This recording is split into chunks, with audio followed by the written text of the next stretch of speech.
कायमस्वरूपी नोकऱ्या ही संकल्पना हळूहळू जाईल, पण ज्यांच्याकडे कौशल्य आहे, ज्यांच्याकडे कल्पकता आहे, त्याला भीती नाहीये. शासकीय धोरणांनी तोलून धरलेली भांडवलशाही, तसं हा शासकीय धोरणांनी तोलून धरलेला कल्याण किंवा कल्याणकारी व्यवस्था ही म्हणायची का, आणि मग ही कितपत चालू शकेल. म्हणजे मला शहरी भागामध्ये जर माझी चांगली सार्वजनिक वाहतूक व्यवस्था नसेल तर मला माझी दुचाकी असणं गरजेचं आहे, आणि दुचाकी कुठलीही 1.5 लाखाच्या खाली मिळेल. कम्युनिकेशनसाठी, वाहतुकीसाठी, नोकरीसाठी, शिक्षणासाठी ज्या काही किमान गरजा मला आज भागवायला लागतात, त्या गरजां भागवण्यासाठी जो खर्च येतो तो खर्च आणि मला मिळणाऱ्या मंथली मेहनताना याचा ताळमेळ बसत नाही.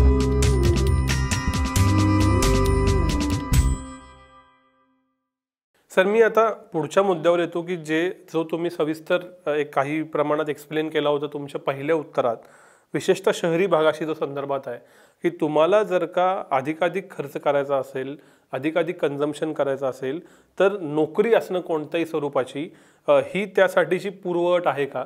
कारण तो डेटा जसा तुम्ही सांगितलात की नोकरदार वर्ग अधिक खर्च करतोय सेल्फ एम्प्लॉईड लोक, व्यावसायिक लोक, स्वयंरोजगारीत लोक यांच्यापेक्षा.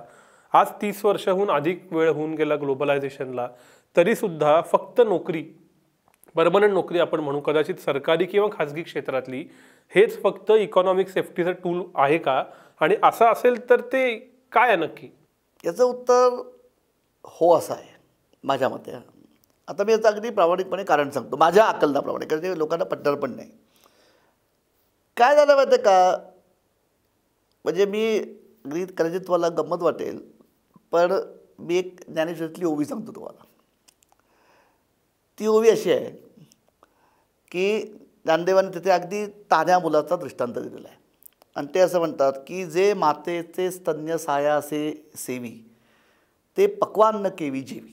म्हणजे अगदी तान्हं मूल आहे की ज्याला आईच्या हृदयातला पानासुरा अजून नीट सेवन करता येत नाही, त्याला पंचपक्वान्नाचं ताट दिलं तर काय फायदा आहे. हे वेगळ्या पातळीवरती आहे. तसं आम्ही नोकरी देऊ शकत नाही म्हणून स्वयंरोजगार करा, किंवा हा जो गवगाव होतो, मी स्टार्टअपबद्दल बोलत नाही, कारण मला ते आपण एका वेगळ्या सब कॅटेगरीबद्दल बोलतो आहे. पण जेव्हा आम्ही असं म्हणतो की स्वयंरोजगार आमच्याकडे खूप आहे, तेव्हा कुठेतरी आपण असं गृहीत धरतो की ती उद्यमशीलता, ती उद्योजकता, रिस्क घेण्याची ताकद ही व्यापक समाज स्तरामध्ये असं कुठेतरी गृहीत धरतो आपण. आणि मग आम्ही कर्ज पुरवठा करू, आम्ही प्रशिक्षण देऊ, आम्ही औद्योगिक शिक्षणाच्या सुविधा देऊ. ह्या पूरक उद्योगांनी किंवा ह्या पूरक उपायांनी तशी उद्यमशीलता किंवा ज्याला आम्ही एंटरप्रेन्युअरशिप म्हणतो ही तयार होईल असं आपण गृहीत धरतो. हे कितपत पायाशुद्ध आहे, कारण सगळ्यांनाही धंदा करता येतो. अशा वेळी मग ज्यावेळी माझ्यापर्यंत हे 3 पर्याय येतात, आणि दुर्दैवाने का योगायोगाने म्हणू आपण, 90 नंतर जे सगळं आमच्याकडे अर्थकारण आलं आणि त्याच्यात ज्या क्षेत्रांना पुनर्रचनेचा अतिशय मोठा फायदा मिळाला, ती सगळी क्षेत्र ही अत्यंत वेगळ्या प्रकारच्या स्पेशलाइज्ड शिक्षणाची आणि कौशल्याची मागणी करणारी क्षेत्र आहेत. Trade, commerce, IT enable services, biotechnology, export, communication, entertainment, hospitality, ही सगळी क्षेत्र जी आहेत, इथे त्या क्षेत्राला सुसंगत शिक्षण आणि कौशल्य असलीच पाहिजे माझ्याकडे. ती ज्यांना मिळाली ते भराभरा पुढे गेले. मग त्या क्षेत्रांमध्ये मला क्षमता नाही किंवा माझ्याकडे ती प्रचलित शिक्षण व्यवस्थेमधून निर्माण होऊ शकत नाही, म्हणून मला तिथे जाता येत नाही. मला धंदा करणं मग कौशल्यच नाही म्हणून जमत नाही, मी रुटूकुटू काहीतरी करतो. मग मला पर्याय काय राहतो, मग पर्याय मी म्हटल्याप्रमाणे हा सगळा असंघटित क्षेत्रात राहतो. अशा वातावरणामध्ये मग मी तुमचं फक्त वाक्य एवढंच थोडंसं मी बदलून घेईन की मी कायम स्वरूपी नोकरी असं नाही म्हणणार. मी त्याला फक्त शब्द वापरेन चांगल्या दर्जाचा उत्पादक स्वरूपाचा रोजगार. कारण एक आपल्याला गोष्ट मान्य केली पाहिजे की ज्या पद्धतीने आपल्याकडे गेल्या 10-30 वर्षात सुधारणा झाल्यात, त्याच्यावरनं कायमस्वरूपी नोकऱ्या ही संकल्पना हळूहळू जाईल, आणि ते दिसतं आहे आपल्याला. म्हणजे सरकारी नोकरभरती थांबलेली आहे. सगळे आपण इकॉनॉमिक सर्व्हे काढून बघितले तर सातत्याने केंद्र सरकार, राज्य सरकार, निमसरकारी कार्यालयं, स्थानिक स्वराज्य संस्था सगळीकडची नोकरभरती थांबलेली आहे. खाजगी क्षेत्रामध्ये सुद्धा आता सगळीकडे कॉन्ट्रॅक्ट पद्धती आलेली आहे. पण ज्यांच्याकडे कौशल्य आहेत, ज्यांच्याकडे कल्पकता आहे, त्याला भीती नाही आहे.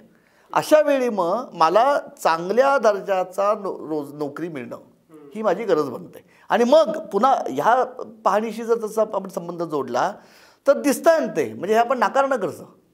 म्हणजे शहरी भाग असो किंवा ग्रामीण भाग असो, इथे त्यांनी वेजेस अँड सॅलरीड जॉब अशी शब्दप्रणाली वापरली आहे.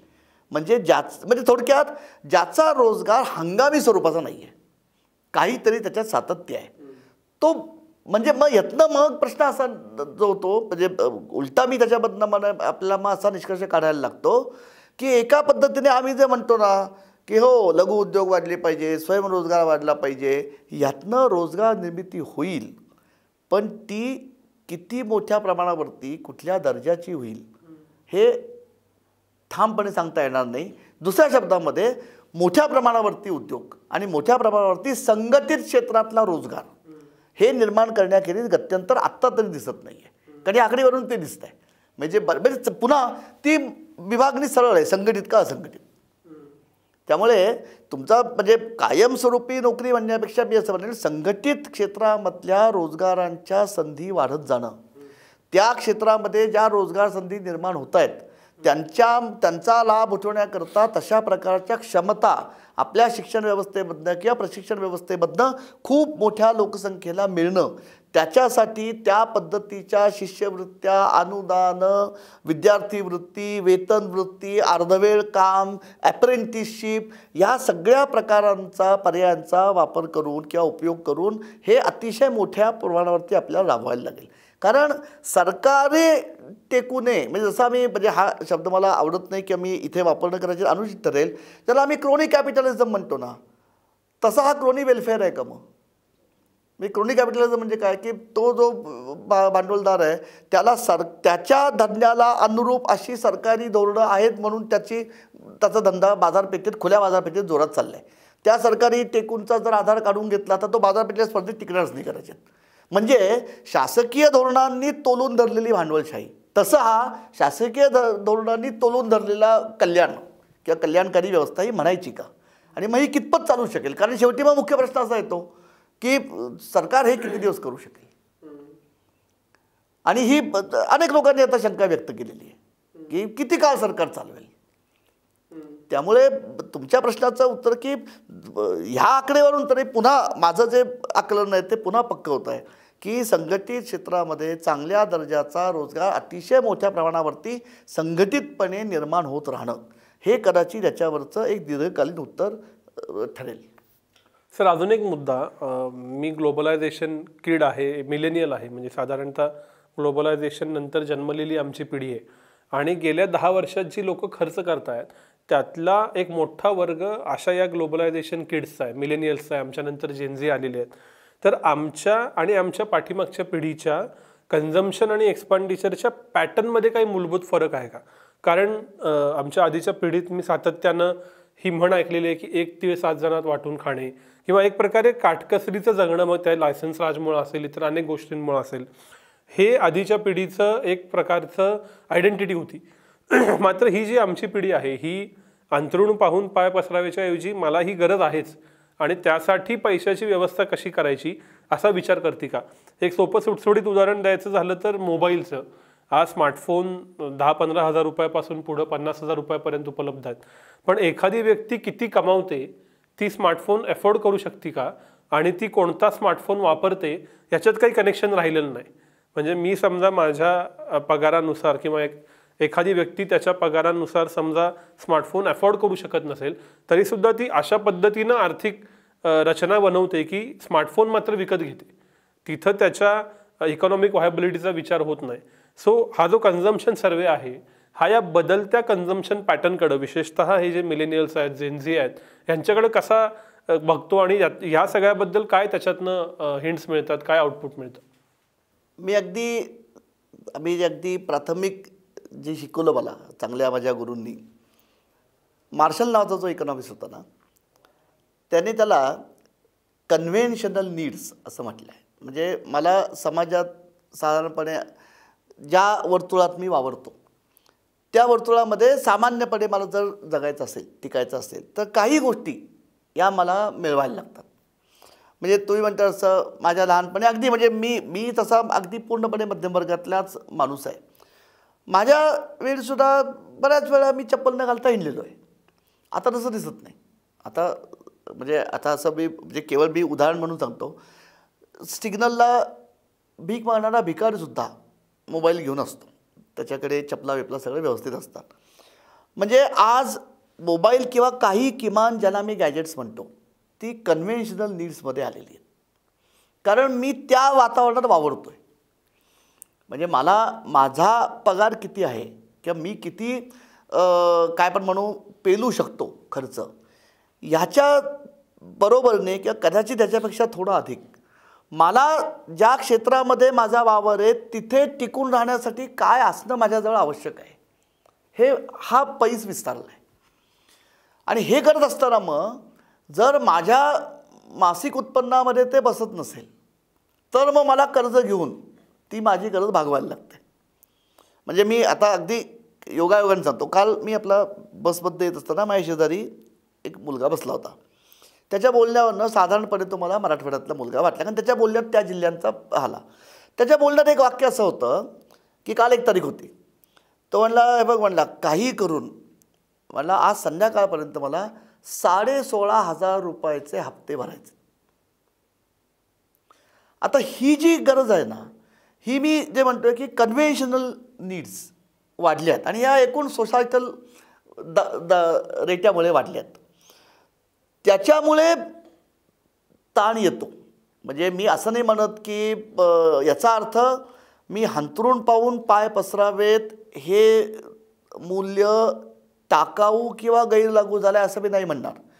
पण खूप मोठ्या प्रमाणावरती आजचा जो म्हणजे तरुण पिढी, नवीन पिढी किंवा नवमध्यम वर्गात किंवा मी असं म्हणेन दारिद्र्यरेषेखालनं व्हल्नरेबिलिटीच्या सुद्धा वर येऊन मध्यम वर्गातल्या निम्न स्तरामध्ये जो मोठ्या संख्येने गेल्या 35 वर्षातल्या सुधारणांच्यामुळे जो एक मोठा समूह सामील झाला आहे त्याच्यावरती हा ताण आहे. म्हणजे एकीकडे मला माझ्या कन्व्हेन्शनल नीड्स ज्या वाढलेल्या आहेत त्यांना तोंड द्यायचं आणि त्याचवेळी ह्या मूल्य मला जागलंच पाहिजे, कारण मला पैसे सोंग आणता येत नाही. त्यातला हा ताण निर्माण होतो आहे की मला मग घरासाठी, शिक्षणासाठी, वाहनासाठी, आणि पुन्हा मी म्हणतोय हे सगळं पुन्हा अतिशय व्यापक प्रमाणावरती आमच्या ओव्हरऑल नागरीकरणाशी संबंधित आहे. म्हणजे मी शहरी भागाबद्दल बोलतोय म्हणून. म्हणजे मला शहरी भागामध्ये जर माझी चांगली सार्वजनिक वाहतूक व्यवस्था नसेल तर मला माझी दुचाकी असणं गरजेचं आहे. आणि दुचाकी कुठलीही 1.5 लाखाच्या खाली मिळत नाही. म्हणजे काय पण म्हणू, कम्युनिकेशनसाठी, वाहतुकीसाठी, नोकरीसाठी, शिक्षणासाठी ज्या काही किमान गरजा मला आज भागवायला लागतात त्या गरजा भागवण्यासाठी जो खर्च येतो तो खर्च आणि मला मिळणाऱ्या मंथली मेहनताना याचा ताळमेळ बसत नाही आहे. यातनं तो ताण येतो आहे आणि म्हणून मग मी कर्ज घेतो आणि मग ते हप्ते बसतात. त्यामुळे पुन्हा माझा प्रश्न म्हणजे मला राहून तेच वाटतं आहे की एकीकडे गरजा ह्या एकूण सगळ्या प्रक्रियेचा भाग बनून उंचावल्या आहेत. ज्याच्यात म्हणजे मी नाही म्हणू शकतो की मला मोबाईल म्हणजे स्मार्टफोन असून चालणार नाही माझ्याकडे म्हणून, कारण सगळ्या गोष्टी त्याच्यावरती आहेत. म्हणजे माझं व्यक्तिगत सांगत ते अनेक वर्ष मी व्हॉट्सॲप वापरत नव्हतो. एका पातळीवरती मला लक्षात आलं की नाही मला तर स्मार्टफोन घेणं भाग आहे. दुसरं आपण हे अनुभवलं आहे ना, याचे अत्यंत दाहक चटके आपण कोविडमध्ये बघितले. कोविडमध्ये ग्रामीण भागामध्ये अनेक कुटुंबांना ज्यावेळी आम्ही घरी बसून शिक्षण द्यायला सुरुवात केली, शाळा बंद होत्या, त्यावेळी अनेक कुटुंबांना परवडत नसून स्मार्टफोन घ्यावे लागले ना, कारण मुलांचं शिक्षणाचं काय करायचं. आणि त्याच्या जर एका कुटुंबामध्ये 4थीतलं एक मूल, 8वीतलं मूल आणि कॉलेजमधलं असेल तर त्याला 3 मोबाईल लागायचे, कारण कॉलेजच्या वेळा वेगळ्या होत्या. हे जे सगळं आपलं बदललेलं वास्तव आहे, इथनं हा ताण स्वाभाविकपणे आला. आणि मला असं वाटतं कुठेतरी खूप मोठ्या प्रमाणावरती जी असुरक्षितता वाढलेली आहे जगण्यातली, त्याचं कारण हा ताण आहे की माझ्या गरजा माझ्या मनात असो अथवा नसो वाढतात आणि मला तितकं उत्पन्न मिळत नाही आहे. सर, शेवटच्या प्रश्नाकडे यायच्या आधीचा प्रश्न, हा सगळा रिपोर्ट हा शहरी आणि ग्रामीण अशा 2 सेगमेंटमध्ये विभागलेला आहे. तर आपण कायम म्हणतो इंडिया, भारत, शहर आणि ग्रामीण भाग वेगवेगळा आहे. तर आम्ही काही अभ्यास केलेला सहज म्हणून काही महिन्यांपूर्वी दिवाळीच्या आसपास, त्यात असं दिसत होतं की शहराचे म्हणून जे काही स्टेटमेंट्स आहेत, जे काही ब्रँड्स आहेत, ज्या काही गोष्टींनी शहर ओळखलं जातं ते सातत्यानं निमशहरी आणि ग्रामीण भागात वाढत आहेत. उदाहरणार्थ मॅकडॉनल्ड्सचे आउटलेट सर्वाधिक वेगानं वाढत आहेत, डॉमिनोज, पिझ्झा हट सर्वाधिक वेगानं वाढत आहेत, स्टारबक्सच्या आउटलेट्सचा वाढीचा वेग गेल्या 3-4 वर्षात सर्वाधिक राहिलेला आहे. वेलनेस फॉरएव्हर सारखी सोफिस्टिकेटेड मेडिकल सर्व्हिसेस आता गावाच्या ठिकाणी यायला लागलीत, तालुक्याच्या ठिकाणी यायला लागलीत, निदान पंचक्रोशीचं जे गाव आहे तिथं यायला लागलीत. तर असं सगळं असताना तुम्हाला काय वाटतं, हा रिपोर्ट काय सांगतो की शहर गावात येतंय का? आम्ही त्या सगळ्या अभ्यासाला नाव दिलेलं इंडिया भारतात घुसतोय. तर हे जे इंडिया आणि भारत आहे यांच्यातला जो प्रवास आहे तो एकमेकांच्यात कॉन्व्हर्ज होतोय का अधिक दरी वाढतीये? काय दिसतं तुम्हाला? काय झालं आहे, मी जी आकडेवारी आपण बोललो आहे किंवा मी जे तुम्ही मला सुरुवातीला विचारलं की यातनं नेमका काय निर्देश निघतात, दोन्हीमध्ये तफावत आहे, याच्याबद्दल अजिबातच वाद नाही आहे. तुम्ही जे म्हणताय ना, म्हणजे थोडं मी अगदी म्हणजे नाईलाज म्हणून तांत्रिक फक्त परिभाषा वापरतो. मी जे काही थोडंफार अर्बन इकॉनॉमिक्स शिकलो, आम्ही अर्बनायझेशनमध्ये म्हणजे नागरीकरणामध्ये याच्यात फरक करतो. एकाला आम्ही अर्बनायझेशन म्हणतो आणि दुसऱ्याला अर्बॅनिझम म्हणतो. अर्बॅनिझम म्हणजे तुम्ही आता ज्या गोष्टीचा उल्लेख केलात ना, की मी अगदी कुठल्याही तालुक्याच्या ठिकाणी जरी गेलो तरी मला इंग्लिश मिडियमच्या शाळा दिसतात, हॉटेल्स दिसतात, चांगले मल्टिप्लेक्सेस दिसतात. म्हणजे आता तर मी अनेक ठिकाणी मॉल्स दिसतात आपल्याला. म्हणजे घरांची रचना, घरांची बांधणी, शिक्षण, कपडे, आरोग्य, वैद्यकीय सेवा, ह्या वरकरणी ज्याला आम्ही शहरी बाजाच्या गोष्टी म्हणतो, या ग्रामीण भागात सर्वत्र दिसतात. याला आम्ही अर्बॅनिझम म्हणतो. म्हणजे शहरी राहणीमानाच्या खुणा आता सगळीकडे पसरल्या. पण म्हणून अर्थशास्त्रामध्ये अर्बनायझेशन म्हणजे शहरीकरण होणं याचा संबंध आर्थिक गोष्टींशी जोडलेला आहे. आपल्या देशामध्ये अगदी पहिल्या जनगणनेपासून ज्याला आम्ही अर्बन एरिया नागरी विभाग म्हणतो, याचे तिन्ही निकष जे आहेत ते अर्थकारणाशी निगडीत आहेत. एक म्हणजे तिथे किमान लोकसंख्या किती आहे, 2 लोकसंख्येची घनता किती आहे, आणि 3 सगळ्यात महत्त्वाची गोष्ट ते जे गाव आहे त्या गावामध्ये तिथले जे मुख्य श्रमिक आहेत, म्हणजे वर्षात ज्यांना 180 दिवसापेक्षा जास्ती रोजगार आधीच्या रेफरन्स इयरमध्ये मिळालेला आहे, अशापैकी किती पुरुष लोक बिगर क्षेत्रीय धंद्यामध्ये होते. हे तिन्ही निकष जर एकावेळी झाले तर त्याला आम्ही शहरी विभाग म्हणतो. त्यामुळे तुम्ही जे म्हणताय ना, हे माझ्या दृष्टीने पुन्हा यातलं जे वास्तव आहे ते वेगळ्या पद्धतीने प्रदर्शित होत आहे. शहरी राहणीमानाच्या ज्या या वरपंग खुणा आहेत, मी वरपंग चांगल्या अर्थाने म्हणतो बरं का, या ज्या ग्रामीण भागात दिसत आहेत, कारण त्या प्रकारचं तेवढं मार्केट तिथे आहे. हे जे आपण म्हणतोय की शहरी भागात म्हणजे ग्रामीण भागात सुद्धा वरचे 5% लोक आणि खालचे 5% लोक यांच्या सरासरी महिन्याच्या खर्चामध्ये 7 पट फरक आहे. याचा अर्थ मॉल, इंग्रजी शाळा, चांगलं मल्टीस्पेशालिटी हॉस्पिटल ह्यासारख्या ज्या सुविधा आज ग्रामीण किंवा निमशहरी भागामध्ये आपल्याला दिसतात, कारण त्यांचा ग्राहक वर्ग तिथे त्या प्रमाणात आहे. एका पद्धतीने पुन्हा आपण हे जे स्तरीकरण होत आहे ना, याचं हे दृश्य स्वरूप आहे. पण म्हणून ओव्हरऑल त्या ग्रामीण भागाला आम्हाला म्हणता येईल का शहर तर नाही म्हणता येतं, कारण हे 3 निकष होत नाही आहेत तिथे. म्हणजे पुन्हा संबंध तिथे रोजगाराच्या आकृतीबंधाशी येतो, कारण ह्या तिन्ही गोष्टी एकमेकाशी घनिष्ठपणे जोडलेल्या आहेत. त्यामुळे हा जो प्रश्न येतो हा पुन्हा प्रश्न जो विकास होतो, हे बघा विकास होत नाही आहे असं कुणीही नाकारणार नाही, मी सुद्धा नाकारत नाही, तो होतोय. फक्त त्याची जी झिरपण होती आहे, त्या झिरपणीमधले जे लाभार्थी घटक आहेत आणि वंचित घटक आहेत, त्यांच्यामध्ये ज्या पद्धतीने हे लाभ आणि हानीचं किंवा लाभ आणि वंचितपणाचं चित्र दिसतं आहे, त्याचे हे सगळे बाह्य दिसणारे कव्हर्स आहेत. त्यामुळे अर्बॅनिझम पण आपल्याला दिसतं, पण त्याचवेळी अर्बनायझेशन कुठेतरी कुंठित पण आपल्याला दिसतं.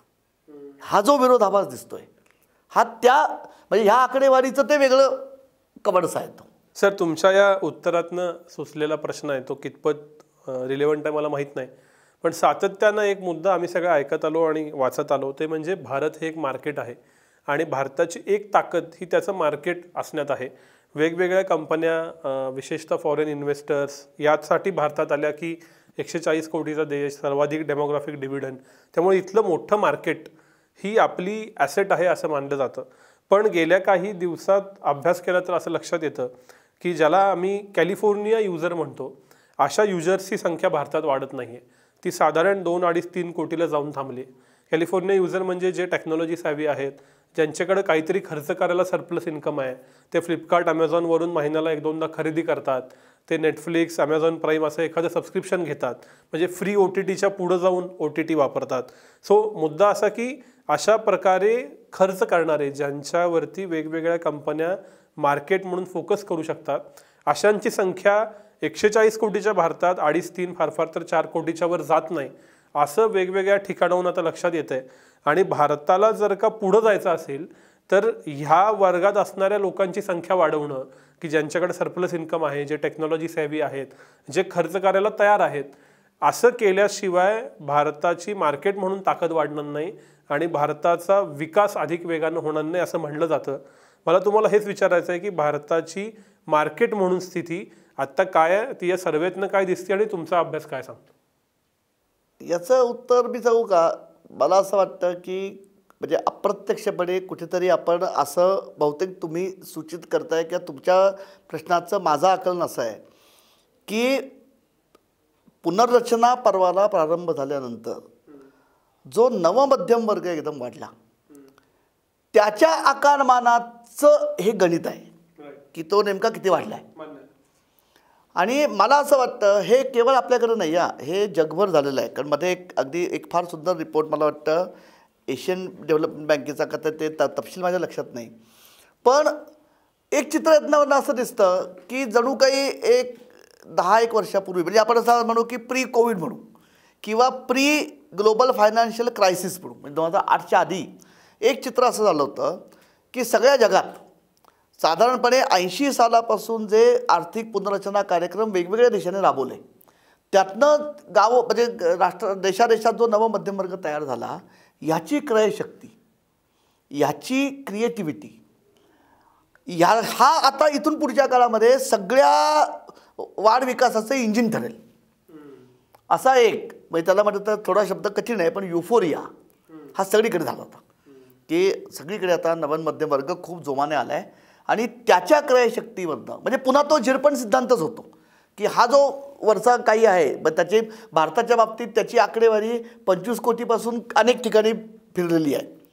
मला कुठेतरी असं वाटतं की याच्यात एक सगळ्यांची गफलत अशी झाली आणि ती विशेषतः आपल्यासारख्या देशामध्ये अधिक झाली आणि त्याची पुन्हा प्रतिबिंब या आकडेवारीमध्ये दिसतं.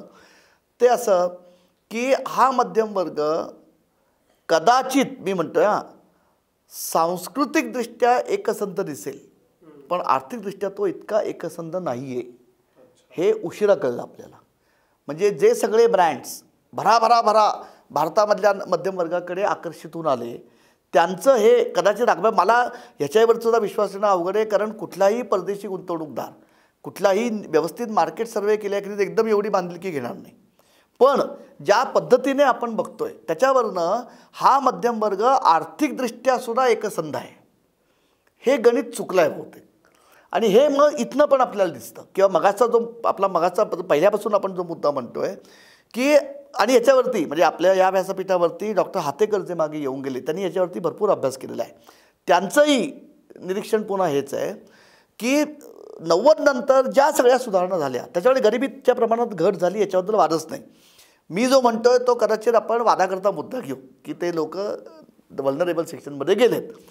पण एक गोष्ट सगळ्या अभ्यासकांना मान्य आहे की गरिबी खालनं निम्न मध्यम वर्गात जे मोठ्या संख्येने समाजसमूह गेल्या 30 वर्षात समाविष्ट झाला, त्याची पुढे वाढ खुंटली. म्हणजे निम्न मध्यम स्तरामधनं मध्यम वर्ग, मध्यम वर्गातनं उच्च मध्यम वर्ग आणि मग श्रीमंत ॲफ्लुएंट सोसायटी, ही जी शिडी आहे, ही शिडी खालच्या म्हणजे निम्न मध्यम वर्गातल्या बहुसंख्य लोकांना आजही गाठता आलेली नाही.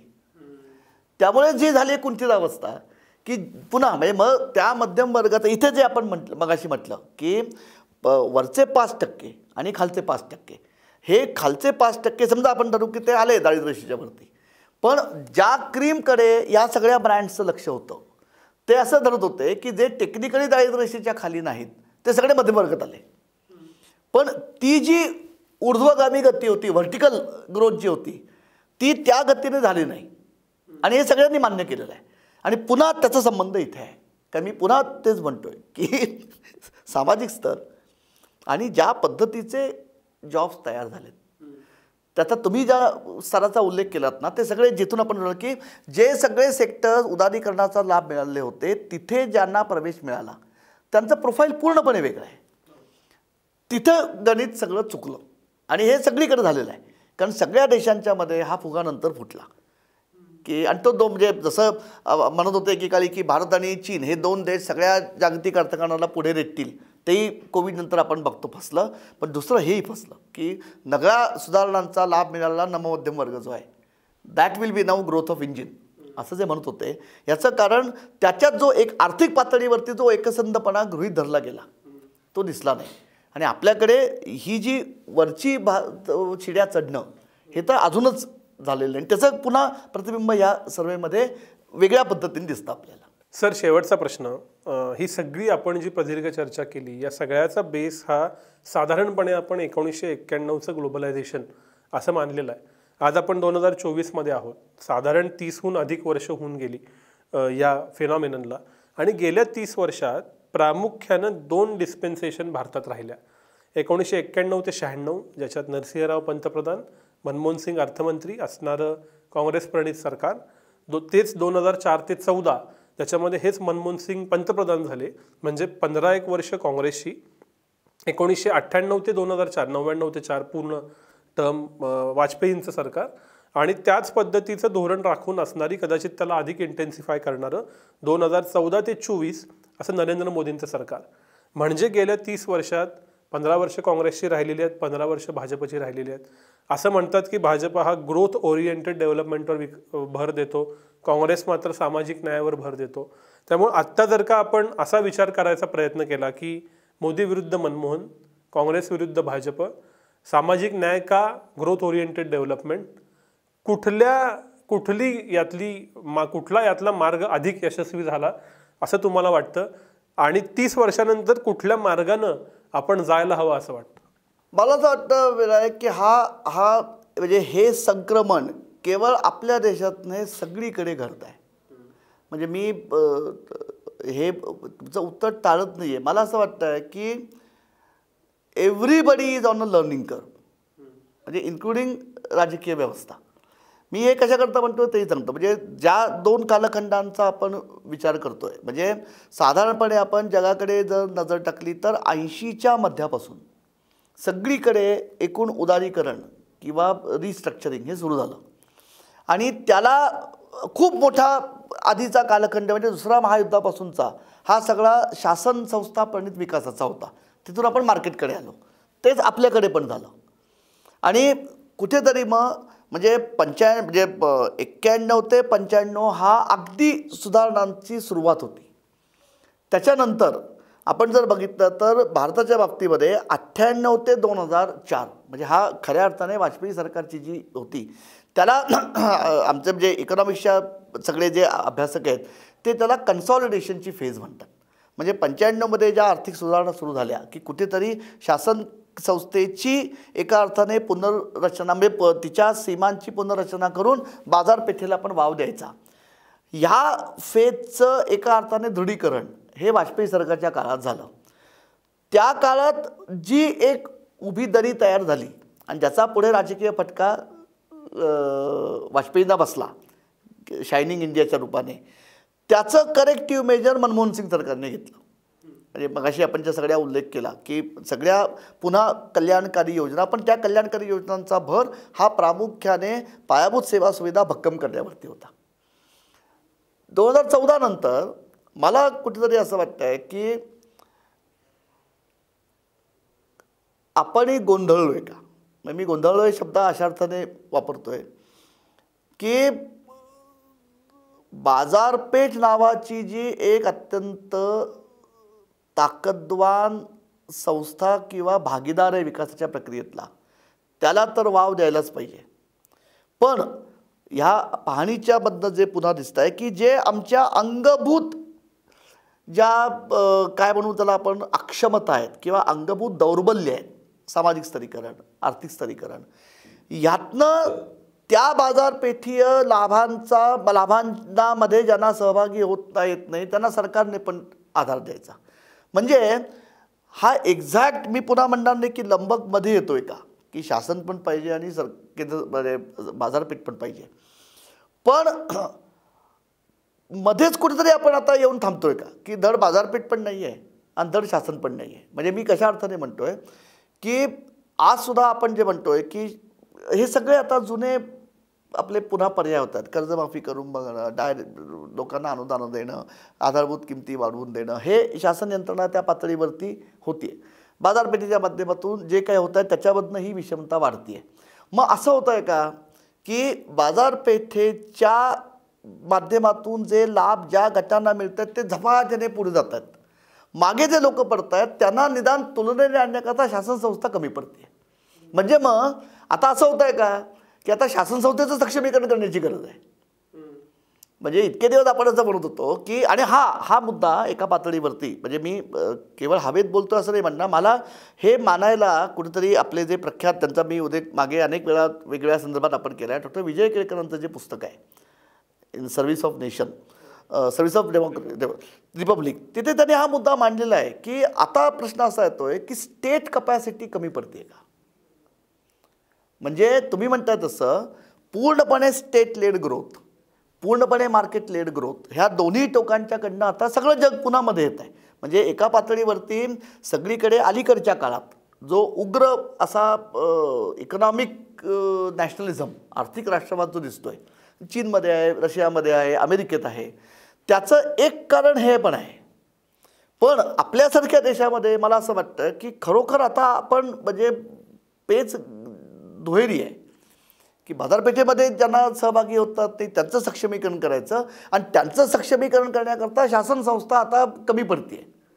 म्हणजे मग आपण बेचक्यात आहोत का आता, हे मी अगदी म्हणजे फार ढोबळ, पण मला खूप आता असं वाटतं आहे की ज्या पद्धतीने आपण एकूण सगळीकडे अलीकडच्या काळामध्ये जो मुद्दा येतोय तो गव्हर्नन्सचा येतोय.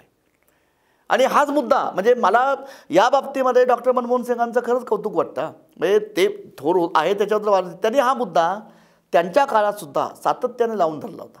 ते जे एक वाक्य सतत म्हणायचे की the delivery mechanism has to be improved. म्हणजे मगाशी तुमचा जो मुद्दा होता गरीब देशातले गरीब आणि श्रीमंत देशातले गरीब, तिथे पुन्हा हा गव्हर्नन्सचा आणि शासन संस्थेच्या क्षमतेचा मुद्दा येतो की 30 वर्ष गेल्यानंतर आपल्याला असं लक्षात येतं आहे की अरे हेच पुन्हा आकडेवारीत दिसतं की विषमता खूप वाढते आहे आणि त्या विषमतेचं तीव्रता कमी पडण्यासाठी ज्या समाज घटकांचं सक्षमीकरण करून आणण्यासाठी घडवणं अनिवार्य आहे, तिथे आता शासन संस्थेची कपॅसिटी कमी पडते. असं होत आहे का. मग हा जास्तीत गंभीर पेच होतो. म्हणजे मग आपण ना इकडे तिकडे असं होतं. हा मला असं वाटतं आपण सध्या त्या पेचामध्ये आहोत. आणि सगळं जागतिक अर्थकारण पण खूप बदललं आहे. म्हणजे असंही आपल्याला म्हणता नाही येणार की सगळीकडे खूप, एकतर आधीच्या 2 दशकात नव्हती एवढी अनिश्चितता आता आलेली आहे. हमास आहे, युक्रेन आहे, त्यामुळे एकूण पर्यावरण पण जास्ती अस्थिर आहे. आणि इथे हा मुद्दा किंवा ही पोकळी जास्ती कसोटीची ठरते अशी मला एक म्हणजे सामान्य माणूस म्हणून की आपण जेव्हा गव्हर्नन्सचा सगळ्या बघतो, गर्दी, बेशिस्त, दिरंगाई, वेगाने निर्णय न होणं, बदललेलं राजकारण, एकपक्षीय सरकारांचा अभाव किंवा एकपक्षीय सरकारमध्ये सुद्धा बलशाली नेतृत्वाच्या ठिकाणी होणारं केंद्रित सत्तेकरण, यातनं एकूण शासन संस्थेची ती डिलिव्हरी करण्याची क्षमता आहे तिच्यावरती परिणाम होतोय का. आणि मग त्याच्यामुळे ही व्हल्नरेबिलिटी ही अधिक गंभीर आणि चिरस्थायी बनेल का, की मला शासन आधार देत आहे पण तो तुटपुंज आहे, माझा आहे ते फक्त मी टिकून धरतोय आणि मला बाजारपेठेत जाता येत नाही आहे, ह्या कोणतीत आपण सापडू का. म्हणजे मला याचं उत्तर नाही माहिती, पण मला भीती खूप वाटते. खूप इंटरेस्टिंग चर्चा झाली, खूप कॉम्प्लेक्स गोष्टींवरती आपण बोललो, खूप समजून घेता आलं, नवीन नवीन आयाम समजून घेता आले. भारतातला प्रत्येकजण हा कन्झ्युमर आहे, भारतातला प्रत्येकजण काही ना काहीतरी खर्च करतोय. त्यामुळे आपण नक्की कसे वागतो आहोत आणि त्यानं देशाला, जगाला काय नक्की इम्पॅक्ट होतोय हे या निमित्तानं समजून घेता आलं. परत भेटू, पण आज तुम्ही वेळ दिलात त्याबद्दल आभार. आज इथंच थांबूया. धन्यवाद.